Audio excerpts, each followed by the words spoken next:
Good morning. A colleague and I, Alexis Mathieu, did recently return from 3 days in Athens visiting companies, I guess right into the eye of the storm of the euro crisis. And over that time we visited 12 companies and spoke to some government officials. And I guess it was a real case of the good, the bad and the ugly. I suppose maybe to start with the bad and just an illustration of, I guess, what's so wrong with Greece is we went to see OTE, the Greek telecom company, and the head of investor relations there was telling us about the case of his PA, who at the age of 43 retired with a monthly pension of €5,000 a month, net of tax. And this pension though is paid for 14 months a year, not 12 months, because they get an extra salary over Christmas and half an extra salary in Easter and over the summer. And equally, on top of this, in the next 6 years, 3 of her children will reach the age of 21 and she'll get a tax-free payment of €23,000 for each child. It's just an example of how unionised the cost structure in Greece is so out of sync with the rest of Europe. And who could blame people for fighting for and protesting and rioting in the streets? You've got these sort of benefits.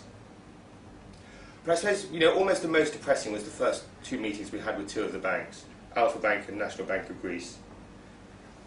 And basically, the impression we really got is that getting the next payment from the IMF and the EU is really just a case of just kicking the can down the road, to use their own words. What they really have to do is execute this huge privatisation plan to raise €50 billion. And I don't know, the big thing they say, they've got to get a lot of it done by September.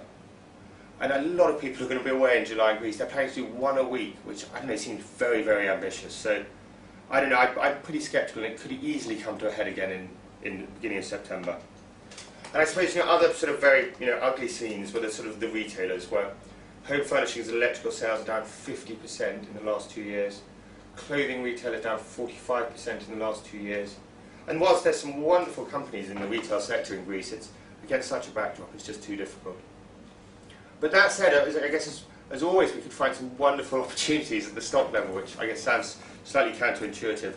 One of which is OPAP, which runs the betting monopoly in Greece. And they have another 10 years on their lease from the Greek government. They're going to buy another 10 years, so they will have 20 years on their lease from the Greek government. This is part of one of their privatisation plans. The Greek government will also sell down their stake, which will enable them to have an international partner. And the stock, as you can imagine, has been destroyed. It's got a 21% free cash flow yield, 20% of the market cap is in cash, and there's actually really big growth opportunities as the government again privatised scratch cards in Greece. And there are other companies which are really multinational, but just happen to be listed on the Greek exchange.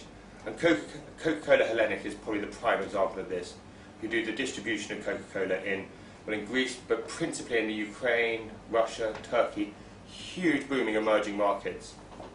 And this stock's always grown very, very religiously at 10% at the top line and the bottom line at 15%. And the stock used to trade at a 20% discount to the other Coca-Cola bottlers, is now at a 20% premium. It's now at a 30% discount, given its Greek exposure. And the stock trading at 13 times with 15% very visible growth, again, looks a very interesting opportunity.